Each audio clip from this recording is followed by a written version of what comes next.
हमको तकलीफ कब लगा जब 2022 में हमारे बड़े लड़के का देहांत हो गया और सहारा में हमारा पैसा फंसा हुआ 1 करोड़ रुपया करीब। हमने मांगने गए कि भाई हमको कुछ भी पैसा दीजिए, लड़का डेथ कर गया है, उसकी बहू है, 3 बेटियां हैं, हमारा उम्र 70 साल हो गया, हमको कुछ पैसा दिया जाए जो हम इसका क्रियाक्रम कर सकें, बच्चे लोगों को पढ़ा सकें। ऑफिसर लोग बोले यहाँ के सहारा में जो बैठे हुए ऊपर पदाधिकारी हैं जी, आपको यदि ऊपर में कोई अप्रोच है तो उस अप्रोच को लाइए, उसके बाद पैसा आपको मिलेगा। उसके नाम लिखाने के लिए हमारे पास पैसा नहीं था। मैंने वाइफ का गहना बेच लिया, गहना बेच के उसको मैं यहाँ पर भर्ती कराया, लेकिन हमको एक पैसा मदद कहीं से नहीं। आज आप लोगों को यहाँ बुलाने का विशेष कारण है कि हाल के दिनों में ही आप लोगों ने देखा होगा कि भारतीय जनता पार्टी के तरफ से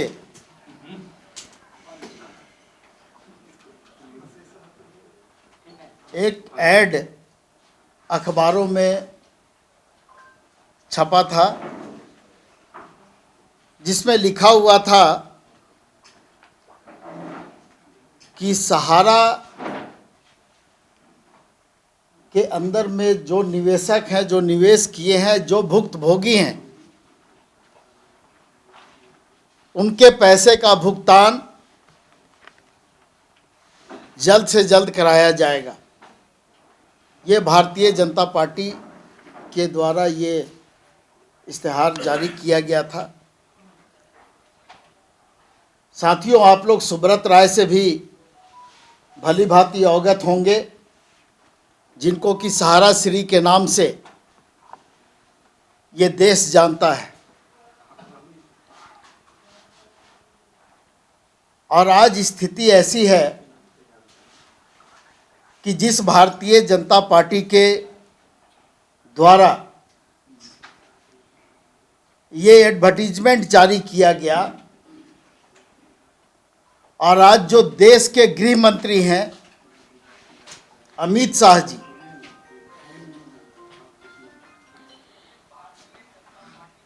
उस मंत्रालय में,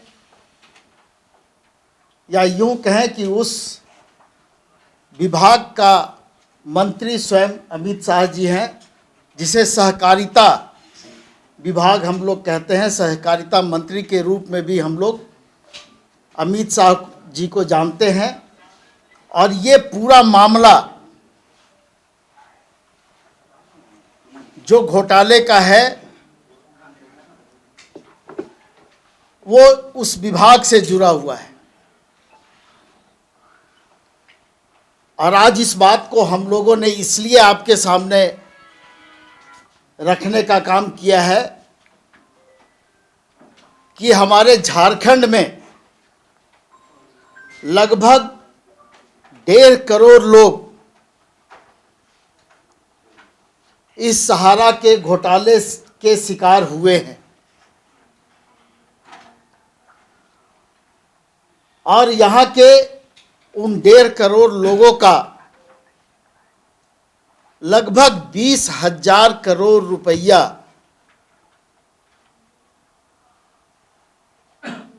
उसमें निवेश है, जो मूलधन है, और जिसको देने की बात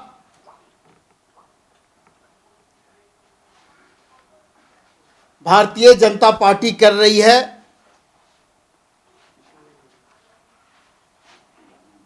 और उस विभाग के मंत्री भी अमित शाह जी हैं। आज अगर उस 20,000 करोड़ रुपये का हम इंटरेस्ट के साथ अगर मूल्यांकन करें तो ये 40,000 करोड़ रुपये से ज़्यादा का राशि है। 1.5 करोड़ लोग इस राज्य में प्रभावित हैं। उनका पैसा सहारा के घोटाले में लूट लिया गया, यूं हम लोग कह सकते हैं। और आज भारतीय जनता पार्टी इस तरह के वादे करती है, जिनको पैसा देना है वो आज वादा कर रहे हैं। आपको मैं याद दिला दूं कि 19 जुलाई 2023 को अमित शाह जी के द्वारा हरिद्वार में ये कहा गया था कि 4 माह में सहारा के निवेशकों का पैसा हम वापस कर देंगे। आप लोगों को यह भी मालूम है कि सुप्रीम कोर्ट का जब डंडा चला था और सुब्रत राय जी जब जेल के अंदर थे, तो सुप्रीम कोर्ट के माध्यम से 25,000 करोड़ रुपया जारी किया गया था, जो सहारा के प्रॉपर्टी को बेच करके जमा किया गया था। और ये कहा गया था कि वो जो भी निवेशक हैं उनको इस पैसे में से वापस करने का काम किया जाएगा। मैं ये सवाल इसलिए उठा रहा हूं कि जिस विभाग से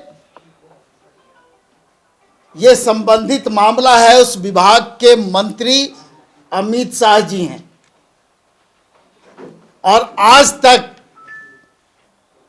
निवेशकों का पैसा वापस नहीं होना, इसके लिए जिम्मेवार कौन है? और जो 25,000 करोड़ रुपया जो निवेशकों का देने का आदेश हुआ था सुप्रीम कोर्ट से, उस पैसे को भी आज तक नहीं दिया गया। और उसके लिए एक पोर्टल के माध्यम से निवेशकों को कहा गया था कि आप पोर्टल पर आप रजिस्ट्रेशन करा लीजिए और आपका पैसा आ जाएगा। लेकिन उस रजिस्ट्रेशन के नाम पे भी लगभग 99% लोगों का आवेदन खारिज कर दिया गया। और वो जो 25,000 करोड़ रुपया था, उसमें से सिर्फ 5,000 करोड़ रुपया उस समय मंत्रालय के तरफ से बताया गया था कि इसको हम लोग जारी करेंगे और उसके बाद फिर हम किस्त में इसको देने का काम करेंगे। लेकिन दुर्भाग्य है कि जिस तरह से नीरव मोदी, मेहुल चौकसी, विजय माल्या आज देश का पैसा, देश के लोगों का पैसा लेकर के और विदेश भाग गए हैं, उसी तरह से सहारा परिवार के लोग आज विदेशों में हैं और निवेशक आज आत्महत्या करने को मजबूर हैं। सैकड़ों की संख्या में इस राज्य में लोगों ने अपनी जान दी है। किसी ने आत्महत्या कर ली, किसी ने सदमे में अपनी जान दे दी। और बाहर है भारतीय जनता पार्टी, बाहर है विभाग के मंत्री, जिनकी जवाबदेही है लोगों का पैसा वापस करने का। आज वो इस राज्य में आकर के लोगों से वादा कर रहे हैं कि हम ये पैसा दे देंगे। आपने 19 जुलाई 2023 में भी वादा किया था,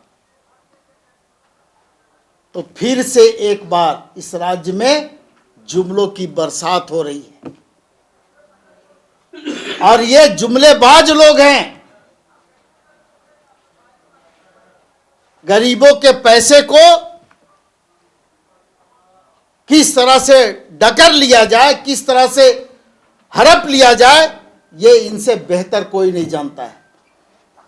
आज आपको जान करके आश्चर्य होगा, हमारे दाएं बाएं जो लोग बैठे हुए हैं, ये प्रभावित लोग हैं, निवेशक लोग हैं इस राज्य के। ये आपको विस्तार से बताएंगे कि किस तरह से हम लोगों के साथ में ठगी हुई है। कुछ बिंदुओं पर इनका भी हम लोग विचार सुनेंगे, लेकिन मैं झारखंड मुक्ति मोर्चा के तरफ से इस राज्य के निवेशकों को आश्वस्त करना चाहता हूं कि हर स्तर पर आपकी लड़ाई में झारखंड मुक्ति मोर्चा भागीदार होगी, चाहे वो कोर्ट की लड़ाई हो या सरकार से लड़ाई हो। हर स्तर पर हम आपके साथ खड़ा रहेंगे और तब तक खड़ा रहेंगे जब तक आपका पैसा आप लोगों को वापस नहीं मिल जाता है। मैं अपने स्वयं पीड़ित हूँ और हमको तकलीफ़ कब लगा जब 2022 में हमारे बड़े लड़के का देहांत हो गया और सहारा में हमारा पैसा फंसा हुआ 1 करोड़ रुपया करीब। हमने मांगने गए कि भाई हमको कुछ भी पैसा दीजिए, लड़का डेथ कर गया है, उसकी बहू है, 3 बेटियां हैं, हमारा उम्र 70 साल हो गया, हमको कुछ पैसा दिया जाए जो हम इसका क्रियाक्रम कर सकें, बच्चे लोगों को पढ़ा सकें। लेकिन हमारे साथ ऐसा किया गया। ऑफिसर लोग बोले यहाँ के सहारा में जो बैठे हुए ऊपर पदाधिकारी हैं, कि आपको यदि ऊपर में कोई अप्रोच है तो उस अप्रोच को लाइए, उसके बाद पैसा आपको मिलेगा। ये कहाँ का न्याय हम देखें कि भाई अप्रोच होगा तो पैसा मिलेगा, नहीं तो नहीं मिलेगा। जब पैसा लेना था तो कोई अप्रोच का दरकार नहीं है, लेकिन देने के समय हमको अप्रोच चाहिए उनको देने के लिए। मैं और हमारे बच्चियाँ 3 बच्ची पोती है हमारी, एक बीटेक कंप्यूटर साइंस में आपके रांची में ही है, सरला बेल्डा यूनिवर्सिटी में पढ़ती है। उसके नाम लिखाने के लिए हमारे पास पैसा नहीं था। मैंने वाइफ का गहना बेच लिया, गहना बेच के उसको मैं यहाँ पर भर्ती कराया, लेकिन हमको एक पैसा मदद कहीं से नहीं। मैंने इस तरह का स्थिति यहाँ पर पैदा कर दिया गया कि मैंने हम आत्महत्या करके मर जाए। लेकिन हमारी पत्नी एक ही चीज़ बोलती थी कि गाना किस काम का आएगा, ये गाना भेज दीजिए, वो लोग पढ़ेगी। हम भी चाहते थे कि हमारा लड़का जब नहीं है तो 3 बेटी है, 3 बच्चियाँ पढ़ लेगी, कहीं एडजस्ट हो जाएगी तो अपना माँ को कम से कम देख लेगी। हमारा उम्र क्या हुआ, 70 साल, कितना दिन चलेंगे भगवान जानता है। लेकिन बहुत बड़ा ज़बरदस्त धोखा हमारे साथ हुआ और उसके बाद से हम लोगों ने इस NGO में लग करके और पूरे तरफ चारों तरफ क्रांति लाना शुरू कर दिए। और लोग आज इस NGO में 30,000 मेंबर हम लोगों के साथ हैं, केवल जमा करता जिनका मूलधन केवल 1800 करोड़ रुपया है। हम लोग सुप्रीम कोर्ट तक पहुंच गए। जब सुप्रीम कोर्ट में केस गया तो हमारे पास एक ऑफर आया, सहारा से ऑफर आया, जे आप हमारे साथ म्यूचुअल कर लीजिए। तो म्यूचुअल में क्या आया, हम बोले भैया क्या करोगे म्यूचुअल में? तो आप 2 करोड़ रुपया ले लीजिए अपना और लेकर के बैठ जाइए। 1 करोड़ 84 लाख रुपया, 2 करोड़ अपना लीजिए और लेकर के इस केस से हट जाइए। हम सीधा सीधी एक ही बात बोले कि हम 2 करोड़ में बिकने वाले नहीं हैं, भले इसके लिए मर जाएं। क्योंकि आज हमारे साथ ही पूरे ऑल ओवर इंडिया में 10,000 लोग डेथ कर गए, आत्महत्या कर लिए।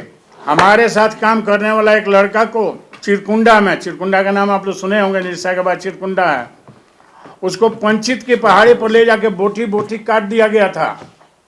और उसका जब वीडियो हम लोग वायरल किए तो हम लोग पर दबाव पड़ा कि वीडियो जल्दी हटाइए नहीं तो माहौल ख़राब हो रहा है। इतना दबाव हम लोग के साथ चलता था और इतना दबाव में आज भी हम लोग जी रहे हैं। लेकिन हम लोग हार मानने वाले नहीं हैं। लड़ते लड़ते आज जब झारखंड में निकला कि नहीं हमारी सरकार बनवा दीजिए, मैं सहारा का पाई भुगतान करूंगा। क्या उनका सरकार नहीं है दिल्ली में? क्या झारखंड की सरकार जाकर के पैसा भुगतान करेगी? मैं अमित शाह जी से पूछना चाहता हूं कि आप सहकारिता मंत्री हैं और क्यों नहीं इसको पैसे का भुगतान हो रहा है?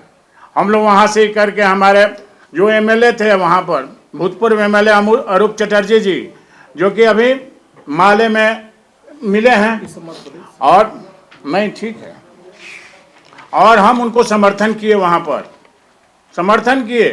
जो हमारे जितने भी सहारा के कार्यकर्ता हैं सब आपके समर्थन में, हमारे घर के सामने में करीब 1000 लोगों के बैठने की जगह है। हमने वहाँ ही घर के सामने मीटिंग करा दिया। बहुत हम पर दबाव पड़ा भाजपा से। हमारा खुद भाई भाजपा में है, गणेश मिश्रा के नाम को यदि कोई जानते होंगे तो, यहीं रांची में रहते हैं वो। हमको बोले भैया ये सब काम मत करिए। हमने भैया तुम्हारा काम अलग है, हमारा काम अलग है, तुम राजनीति करो, हमको राजनीति नहीं करना है। हमारी जो ये बहू है, 3 बेटियां हैं, इसको देखेगा कौन, कौन करेगा? पैसा मिल नहीं रहा, तुम भाजपा में रह के करोगे क्या? हमको नहीं समझ में आया। जो तुम रह करके और एक पैसा यदि हम लोग को नहीं मिलता है, किसी को सुरक्षा नहीं मिलता है, तो वैसे पार्टी में मैं क्यों रहूं? मैंने सपोर्ट किया अरूप चटर्जी जी को, और वहीं अरूप चटर्जी जी हमको यहाँ पर माननीय मुख्यमंत्री जी से बात करवाए। हम लोग आज आए हैं यहाँ पर, और यहाँ आने के बाद लगा कि आज तक जो गलतफहमी में हम लोग जी रहे थे, हेमंत जी ऐसे हैं वैसे हैं, जो समझाया जाता था, बुझाया जाता था, लेकिन आज मिलने के बाद लगा कि नहीं, ये नौजवान ही हम लोगों का काम आएगा। और आज वो बोले जी आप लोगों का एक एक पैसा मैं दिलवाऊंगा, आप लोग जितना खर्च कर चुके, अब आपको खर्चा भी नहीं करना होगा। ये झारखंड सरकार सुप्रीम कोर्ट में आइए लगा के केस लड़ेगी। साथियों, हम लोगों को बहुत राहत मिला इससे, और हम लोग सहारा के 1.5 करोड़ जमा करता इस झारखंड में हैं। कल से हम लोग बिगुल फूंक दिए हैं। ये बिगुल जो मोमेंटो में चला जाता है, यहाँ के मैनिफेस्टो में चला जाता है, एक एक घर से हम लोग घूम करके यहाँ पूरे झारखंड में हम लोग की पार्टी बैठी हुई है, और हम लोग सब जगह जा करके मिल करके ये काम करवाएंगे। और किसी भी कीमत पर हमारी झामुमो की सरकार भी बनेगी। मैं ये वादा करता हूँ आप लोगों से, जो हमारे क्षेत्र से अरूप चटर्जी निकल रहे हैं। TheFollowUp.in. Like, share, and subscribe. www.thefollowup.in